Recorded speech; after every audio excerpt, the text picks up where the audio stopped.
Hello and welcome. Ukrainian armed forces achieve additional successes while we have more informations about the Russian attack on Chernihiv that killed at least 7 persons, 7 Ukrainians there. We also have additional information about the Ukrainian attack on the Russian Soltsy Air Force Base, and we have more information about the Western fighter jets for Ukraine. This and more in the situational picture.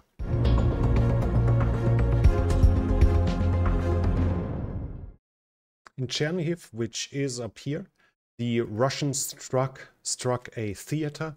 By now, they say they used an Iskander-M, which is a short-range ballistic missile that was struck there.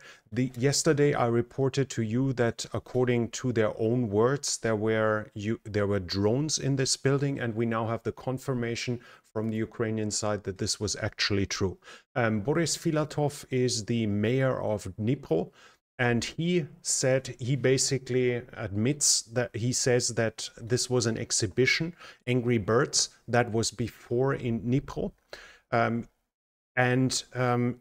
He shows here that he personally banned any advertising. And when they came, so for instance, a backpack with explosives could not be carried inside.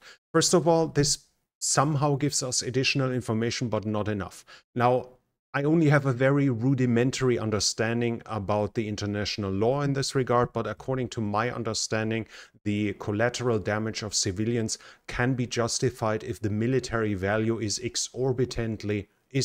massively bigger. So we could probably summarize it in a headquarter when there are 2 cleaning ladies. They might be civilians, but if they are surrounded by generals, their staffs, etc., then they are in bad luck, because it's a legitimate target, even if there are civilians around. Generally, the military value and the must be so massively higher to allow for civilians to be hit there that it's unclear. What we do know right now is A, there actually were drones there. B, the Ukrainians saw it as a potential target. Otherwise, we would not have these messages here that advertisement was banned, that they were afraid of somebody bringing backpacks in with explosives. This shows us that it's not an exhibition about shot down Russian drones, like observation drones. This was some higher value. Otherwise, they wouldn't think about sabotage. We know that they considered it a potential target. What we do not know is how many drones were there. Does it actually justify a military target? I mean, if the whole theater is filled with 500 drones and there are 7 civilians in it, then it's probably a legitimate target. But if it's a mock-up, then it probably isn't. So we still don't know a lot of things. We do know that the Russians decided to attack during the day, where the body count would be higher. There might be an explanation, like the Ukrainians plan to remove the exhibition a few hours later, so we only had that chance. We also do not know who the victims were. There might be a different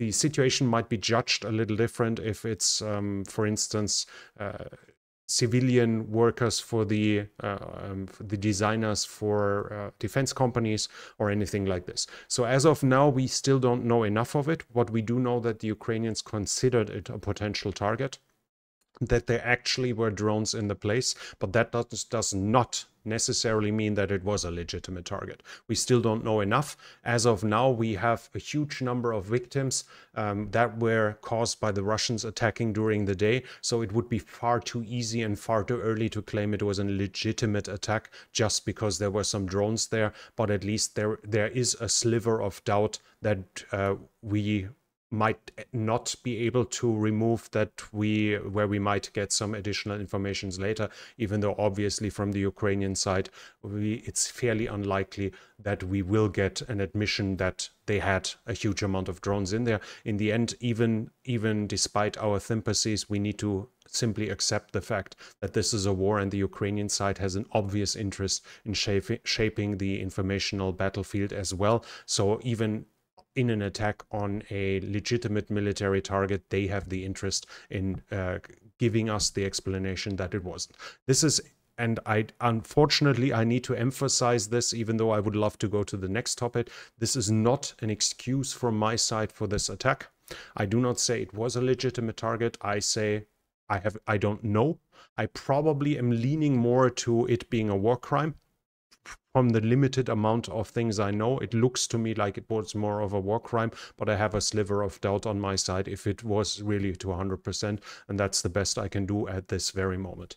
We have more information about the attack on the Salt Sea military airfield. Yesterday, there was an attack. A drone came, and the Russians reported they shot it down. And the smoke we see in the background is because it slammed into a parking lot.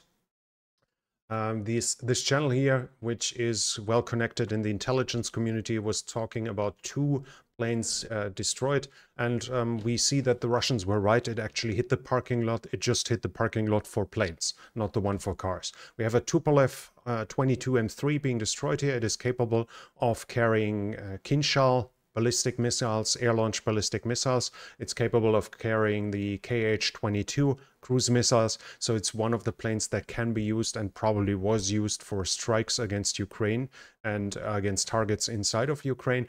The reports afterwards are that the rest of them were moved to Murmansk. This is not a big issue for the Russians, as the plane has sufficient range to even operate from Murmansk in attacks against the Ukrainians, but it means it takes them longer. The Ukrainians might have more time, more warning time, and it means that obviously the need for maintenance, attrition, all of this is higher than it would be if they were positioned closer. It might even lead to the Russian bombers being able to carry less payload depending on the distance, but that's not that easy to say from this point.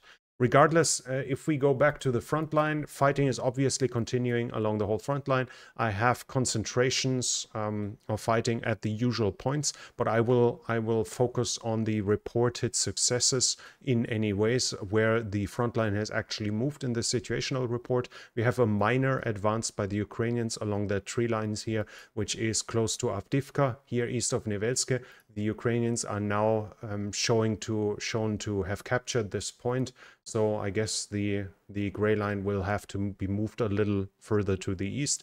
We are really just talking about a few meters, maybe a dozen meters, 50 or 100 meters, not much more, but an advance is an advance, I guess. The Russians, for instance, attacked in Marinka and in Krasnohorivka and did not achieve anything. I have no reports about successful fighting south of Velika Novosilka. Whether the Ukrainians were able to extend their control there further south, I cannot confirm this, but we do have some information here of the area south of Orikhiv here in Robotyne. First of all, we have a video of the Russians shelling a house in Robotyne, which was geolocated here. We've past videos, we had the Ukrainians somewhere here and somewhere in this area. Fresh videos are coming from Ukrainian troops still being shelled inside of Robotyne, so I would say it's for certain now that the Ukrainians aren't just in Robotyne, but they are consistently in it. They have a foothold in it, and we have War Gonzo here saying, giving their daily update, and it says a couple of areas where the Ukrainian forces attacked with the support of artillery, and one of them is Robotyne, and they say on the last of the named sites, Robotyne, there is a slight advance. So the Ukrainians, according to the Russians, gained some ground in Robotyne. We don't know how much, but at least they have gained some ground. A US official also told CBS News, if I recall correctly, that the Ukrainians cleared a minefield in the direction of Tokmak, and that should allow them to advance further there. I'm not able to geolocalize that though, so this is just some background noise as of now. The last big news from today is that the Ukrainian president has said that that the Ukrainians receive fighter jets from Denmark and from the Netherlands. Here initially the message said that he's talking about 42 jets, and that's just the beginning when he met Mark Rutte. The issue is though, as Paul McLeary says here, the 40 jets are all they have. The Dutch are the Dutch are still flying the F-16 until next year, so they might be able to hand over all of those planes that they are still flying next year, but only next year. And what we can see here, for instance, from his meeting with the Danish Prime Minister, that this is a two-seater. either a B or a D variant, and those planes are fully combat capable, but they are usually used for transitional training. And obviously, Ukraine will need a lot of this. So while they theoretically will receive more planes, some of them will not be able to be used along the front line simply because of the need to keep training own personnel to fly the other F-16s. Others might no longer be airworthy enough and will have to be disposed of. But in total, we can expect the Ukraine probably to get at least 24 jets at the beginning of next year, because that's more or less the realistic time frame until which at which they might be available. About the Dutch, I found out that they are Block 20. And this allows them to use AIM 120 MRAMs. This is very important for Ukraine, as the MRAM is an active radar homing missile. So the fighter jet can find a target with its radar, lock on it, launch the missile, and then turn away. The Ukrainians so far only have semi-active radar homing, which means the radar from the plane needs to permanently put a beam on the target for the missile to ride on that, which means that the Ukrainian fighter jets so far still have to keep flying in the direction of their target and can't turn away, so they get into even bigger danger throughout their whole flight, which obviously makes it much more difficult for them to be used along the front line. This will change, and those Dutch jets, while they are only Block 20, should have the necessary software upgrades to use modern version of the AIM 120 as well, so significantly over 100 kilometer in range, which is obviously a massive improvement. And they will also should also have the software upgrades to use HARM. HARM is the high speed anti-radiation missile, which is being used already by the Ukrainians from their MiG-29 and Sukhoi 27, but in this case they are being programmed on the ground and just launched by the plane without giving the missile additional information. Basically, the missile is being told, fly to a certain square and look for a target there, whereas now with the F-16, as soon as the pilots are trained on them, they will be able to react to a situation on the ground. So if the Russians have moved an air defense system and it turns on its radar to search for the F-16 can directly fire back and engage that radar system, which is obviously a massive improvement for the Ukrainians. Delivery of those F-16s, even if we are counting the Dutch and the Norwegian and maybe some others on top of it, will not necessarily mean a massive change for the whole war for Ukraine. Those are not enough planes to give Ukraine air superiority. It will allow them to locally maybe gain temporary air superiority over a short time if they want to focus at a certain point and take the initiative there. But while that won't change the war overall, it is a big step because it opens the door for further Western deliveries of fighter jets, as we've seen in the past. Once that door has been opened, it usually continues to be used. The Russian military bloggers are already discussing about other potential deliveries, so they expect them to come. They are talking about, for instance, Tornado or the Typhoon, the Eurofighter, but there the issue is the Tornado seems to be fairly unlikely to be delivered, and Eurofighter might be possible, but the issue will obviously be maintenance and service, as training to maintain such a high-tech fighter is a lot more demanding and can't be learned in a 3-month crash course. So whether this will be practical, whether this will be doable, is still going to be a challenge for Ukraine, but we'll have to see how it turns out in the end.